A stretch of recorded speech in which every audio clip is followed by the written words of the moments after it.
और सीआईए नूरपुर ने डमटाल थाना क्षेत्र में कार्रवाई करते हुए 154 ग्राम चिट्टा हेरोइन के साथ 2 युवकों को गिरफ्तार किया। एसपी कुलभूषण वर्मा ने बताया है कि गुप्त सूचना के आधार पर हिलटॉप दुर्गा माता मंदिर के पास नाकाबंदी कर मोटरसाइकिल की तलाशी ली गई, जिसमें सीट के नीचे छिपाकर रखा नशा बरामद हुआ। मामले में पारस और विजय कुमार के खिलाफ एनडीपीएस एक्ट के तहत मामला दर्ज कर सप्लाई नेटवर्क की जाँच की जा रही है।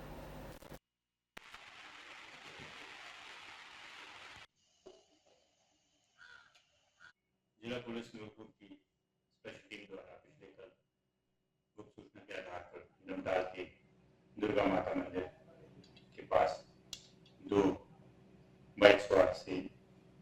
154 ग्राम हेरोइन की बरामदगी की गई है। इस संदर्भ में आरोपी पारस कुमार, जो कि गुरदासपुर पंजाब का रहने वाला है, और विजय कुमार निवासी गुरदासपुर के विरुद्ध थाना डमटाल